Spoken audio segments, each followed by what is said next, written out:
et donc on va pouvoir passer à l'intervenant suivant, qui est donc Leonardo Abate, qui va nous parler de GDF italien, et donc je vais lui laisser la parole. Leonardo, we can start, so it's up to you now. We're listening to you. Okay. Oh, thank you very much, everyone. Let me just share my slides. Let me know if these are visible. For the moment, we do not see anything. Great start. All right, that's weird. There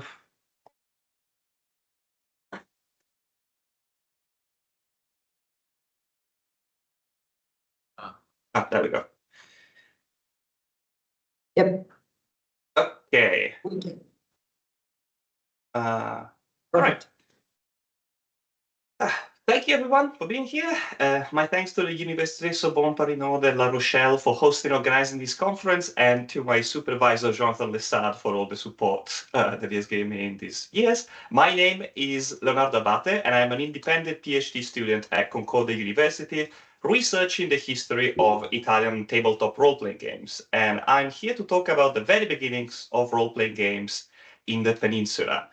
In my presentation, Dungeons of the Bel Paese, I will go over the first 2 decades of role-playing games in Italy, years that define the character and style of local RPGs up to the present day. Also, I chose this image for the title because it was the PowerPoint suggestion for Dungeon, and I find that a bit funny. Before venturing to the past, let's begin with a snapshot of the present. In 2021, the Brancalonia Spaghetti Fantasy third-party supplement for Dungeons & Dragons 5th edition from publisher Acheron Games got funded on Kickstarter with more than 10 times their initial goal. Also in 2021, the Kickstarter for the English release of Not the End, an award-winning diceless indie-inspired game from Mana Project Studio, got funded with 6 times its goal, and in 2023, the same studio secured the rights to work on the official Cowboy Bebop role-playing game and funded that project with 20 times its goal. While always within the niche of role-playing game production, these are 3 stories of great commercial success from Italian designers and producers, each showcasing an emblematic side of the Italian role-playing game sphere. A D&D supplement capitalizing on humor and a uniquely Italian aesthetic, a smaller experimental game pushing the limits of traditional game design, and a licensed game based on a popular Japanese anime series. These successes were only possible because of a connection to international audiences and markets, something that would not be achieved in the country before the mid-2010s.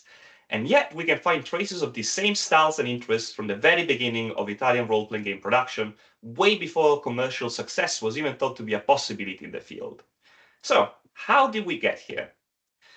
The history of Italian role-playing games begins in the early 80s. So for comparison, let's quickly recap the situation in the English-speaking world in those same years. As I expect almost everyone here will know, Dungeons & Dragons, the first game recognized as a role-playing game, emerged in the 70s within the wargaming sphere. The quick timeline of events goes something like this.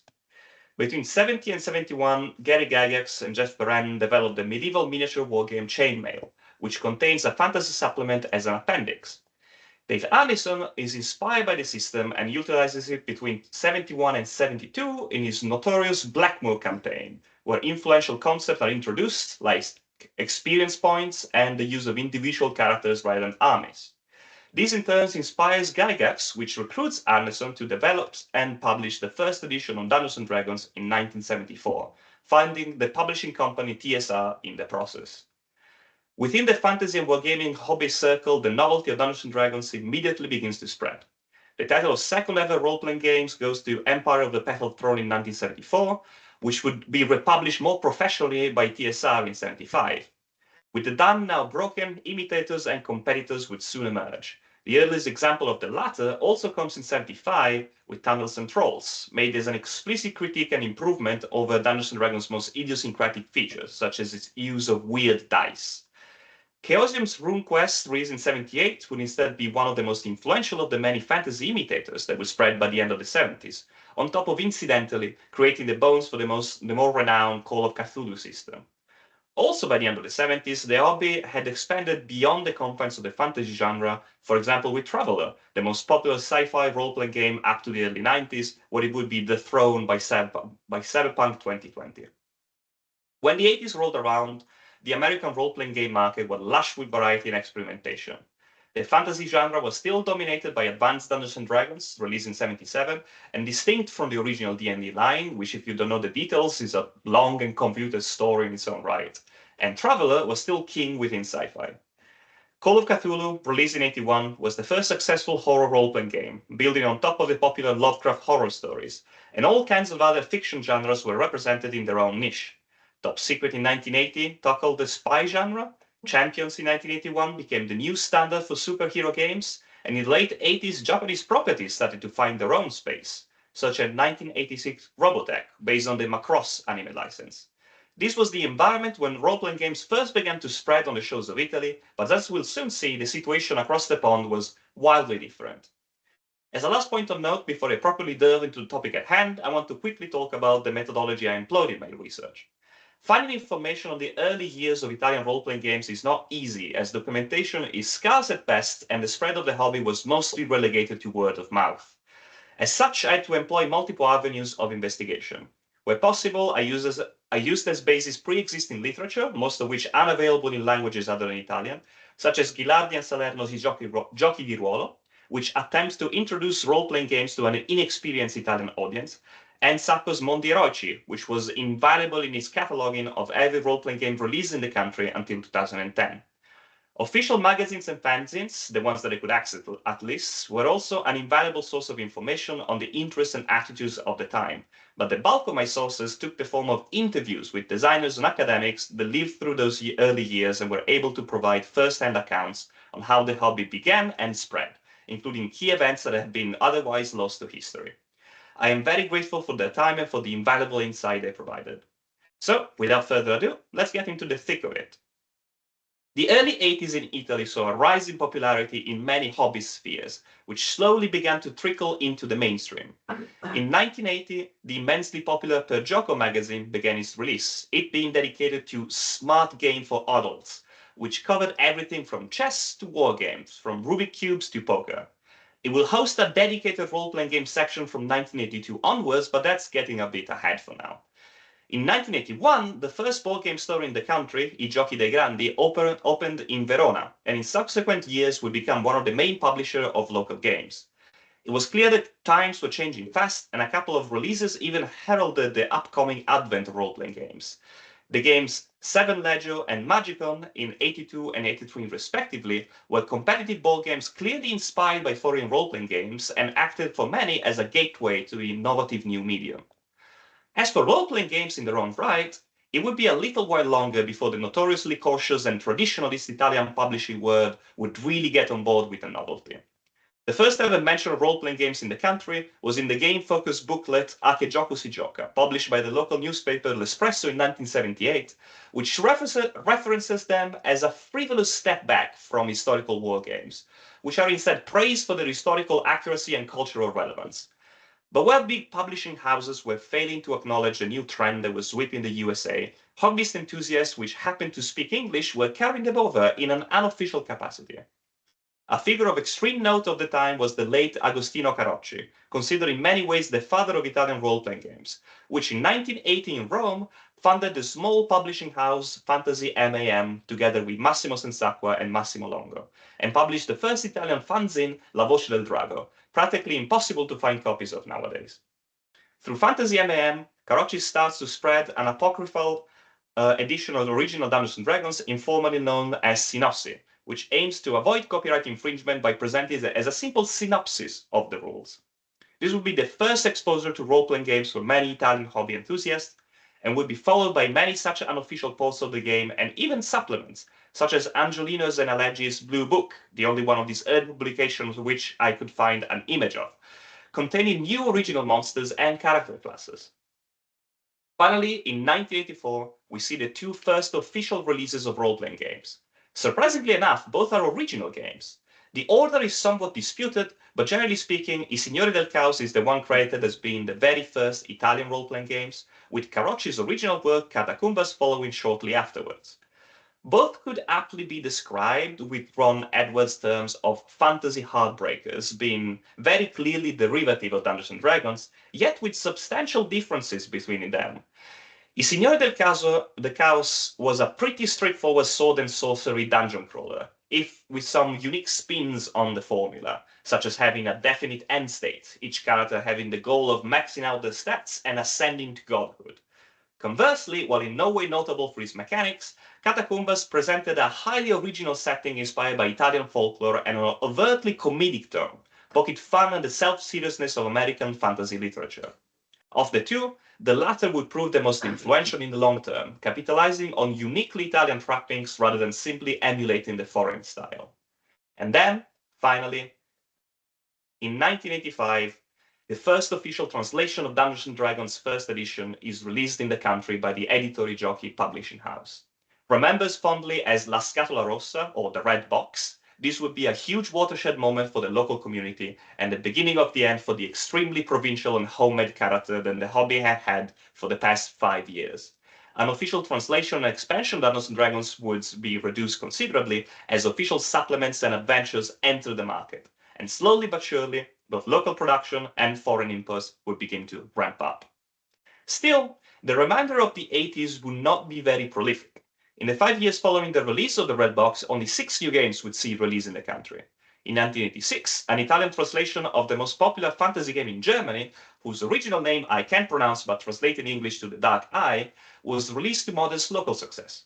In 1987, an original detective game called Holmes & Company is released, which utilized original mechanics to simulate all kinds of mystery novel subgenres, from the classics of Agatha Christie and Sir Arthur Conan Doyle to more gritty and modern hard-boiled detective stories. 1988 sees the local release of Tunnels and Trolls, and finally 1990 is when local production begins to really find its stride, with localization of Call of Cthulhu first and foremost, and the release of 2 original games, the post-apocalyptic Figli dell'Olocausto, and the historically meticulous fantasy conspiracy games I Cavalieri del Tempio, where the players embody supernaturally gifted Knights Templar and influence the course of history from the shadows. But while role-playing games were still extremely niche in the 80s, other much more popular releases would pave the way for the boom that would shortly follow in the 90s, acting as gateways for the new audiences to join the budding hobbyist community. One of these would be the release of the Dragonlance series of novels in 1988 with Dragons of Autumn Twilight, produced by TSR as a tie-in product for D&D, which ironically in Italy would end up being much more popular in the short term than the parent game and make many fantasy fans curious about the game inspired by the books. But the biggest by far would be the Lone Wolf series of Choose Your Own Adventure game books, which starting from 85 would take the Italy by storm and win many local awards. Moving from those books to role-playing games would be a very short step for many local fans. So to summarize the situation of role-playing games in the 80s, firstly and most notably, role-playing games in Italy are still extremely niche and relatively unknown. Only 9 games were published between 1984 and 1990, which is less than the games released on average in a year in the USA during the same period, and many of the most influential titles of the time were still glaringly absent. Communities were small and provincial, focused in the big cities like Rome, Verona, and Milan, and with little opportunity to come in contact with each other, but they were heavily dedicated and surprisingly diverse. Unlike in the USA, where early role-playing games originated mainly in wargaming communities, in Italy early adopters came from a much wider variety of both hobbyist and literary background, including many that started as teenagers or even younger.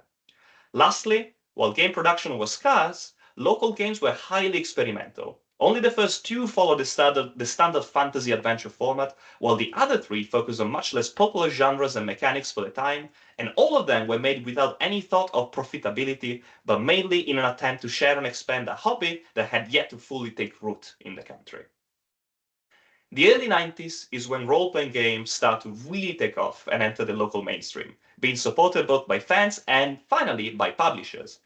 1991 will see the release of the first official magazine dedicated to role-playing games, Chaos, which in each of its numbers would spotlight an important game or genre, the first number being, of course, dedicated to Dungeons & Dragons, showcase smaller local releases, and generally offer a first avenue of contact for the community across the entire country. In that same year, the renowned yearly comic convention Lucca Comics expanded into Lucca Comics and Games to encompass role-playing games, becoming a center of connection for players and publisher that had for the first time the possibility to reliably mingle and share ideas. The age of the provincial game store had come to an end, and a more unified role-playing game scene was starting to emerge. The rate of publication also spiked exponentially, making it impossible to fully cover it in a short amount of time and making the following slide very crowded. Colloque being only the start, many international hits were ported between 90 and 94, and it was clear that the Italian publisher were now frantically trying to catch up with the international market, releasing both contemporary hits and influential games of the 80s. In short order, the most relevant releases of those early years were the Lord of the Rings role-playing games in 1991, the GURPS Universal System, Cyberpunk 2020, and Vampire the Masquerade in 1992, Star Wars the role-playing games in 1993, and 1994 would finally see the release of Advanced Dungeons & Dragons, together with Warhammer, Ars Magica, and Paranoia. While taking a step back to the influx of foreign role-playing games, local production in those same years also saw a considerable spike. 1991 would see the release of the first local license system, Dylan Dog the role-playing game, based on the immensely popular series of horror comics and becoming the first original horror games in the country. 1993 is often remembered as the best year in local role-playing game production, with the release of the fantasy game Druid, but most importantly, of Lex Arcana, an adventure game set in a fantasy alternate history of the Roman Empire and considered by many the best original Italian role-playing games, to the point that it would be re-released worldwide almost unchanged in 2018 in a glossy new edition from Acheron Games, and of L'Orlando Furioso, notable from being an educational game made in collaboration with the municipality of Rome that was supposed to gamify, borrowing a modern term, the study of the Italian classic of the same name.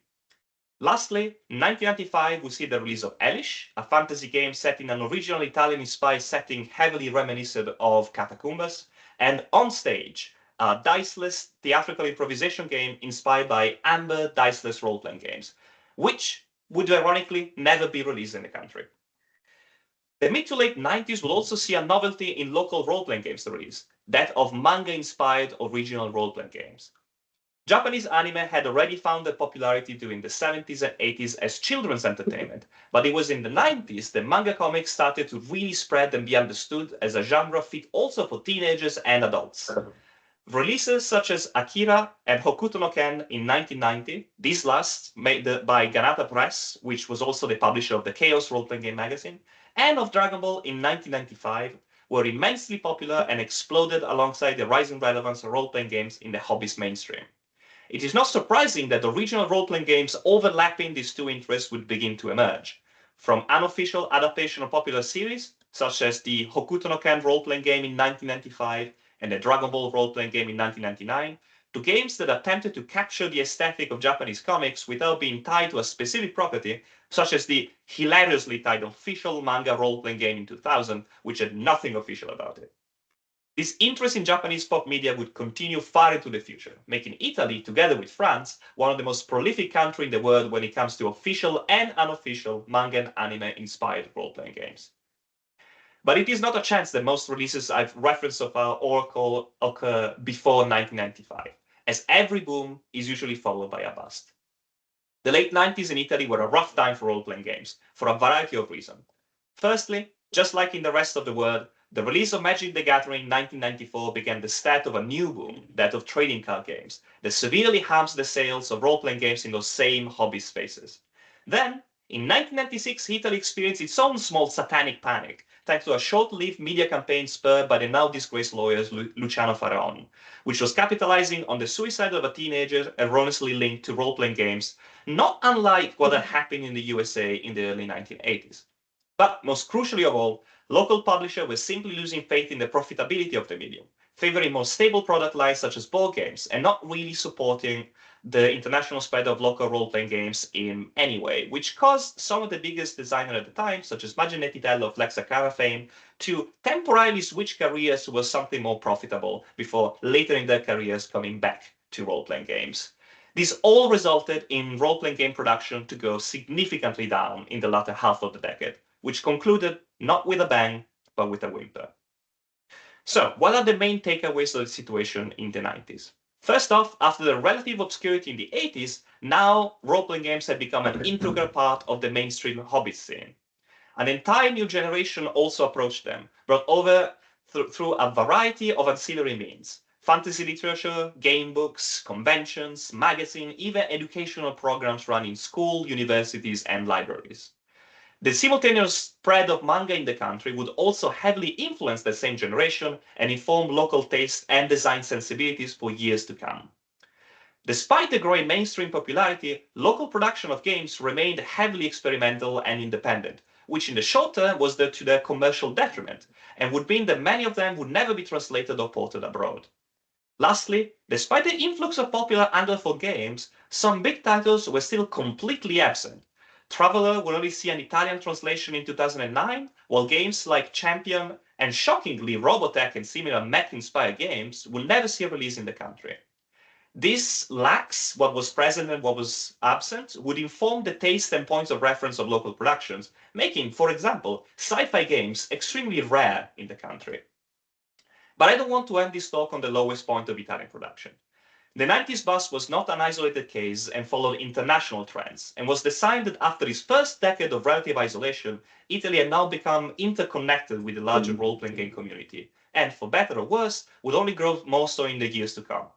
Like in the States, the early 2000 D20 boom would revitalize local production and lead to the creation of regional settings and models reminiscent of the more anarchic early 80s, such as 2005 Nefandum's fantasy horror setting.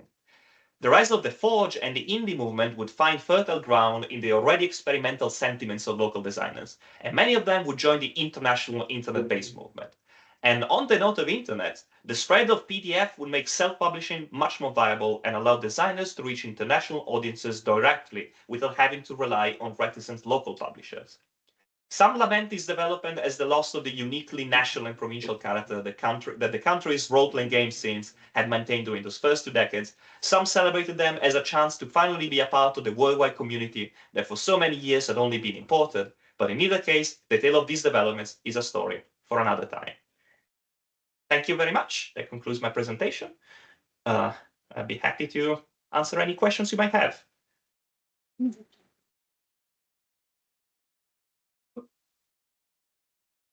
Thank you very much, Leonardo. We have time for one question. Nous avons la possibilité de faire poser une question. Est-ce qu'il y a des questions dans la salle? En français, en anglais, je traduirai éventuellement.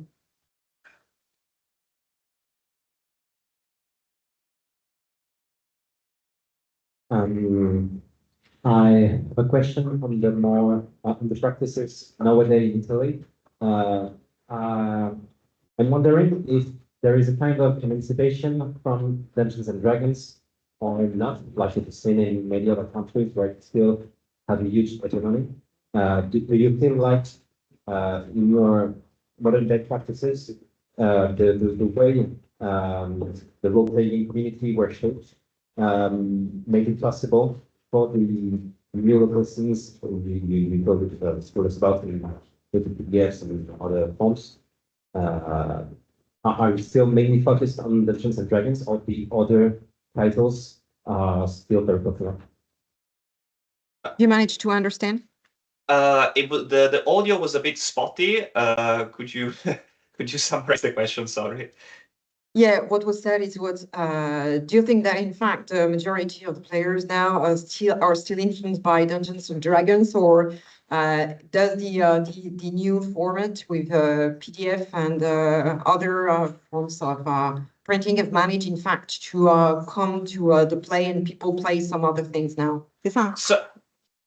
So the current situation of role-playing games in Italy is generally speaking kind of split between kind of a more mainstream audience, which is still very much follows the Dungeons and Dragons trend, which after the third edition release, the release of the D20 system, and now the popularity of the fifth edition is still very much kind of the main game in the country, even though you have publishers like Acheron Games who tend to do like original settings and supplements for Dungeons and Dragons, but there is also a very prolific, more independent community that is kind of split between the indie game scene that was like heralded by the Forge and the OSR revolution, the old school revolution. Both of those are very popular within more enthusiast communities. Like the current situation is that Dungeons and Dragons is pretty much mainstream. Like everyone plays Dungeons and Dragons, but fans of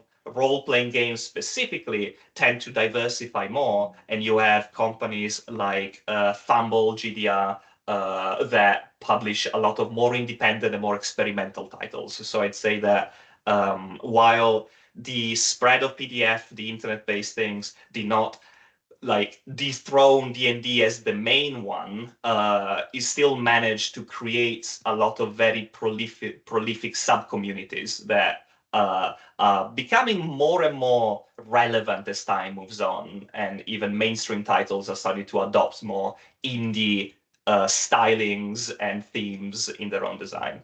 I hope that answers the question. Yes, thanks. Une autre question? Thank you very much, Leonardo. We have to kind of go ahead because, in fact, we're a bit late, but thanks again. Thank you very much. It was a pleasure to be here. Bye.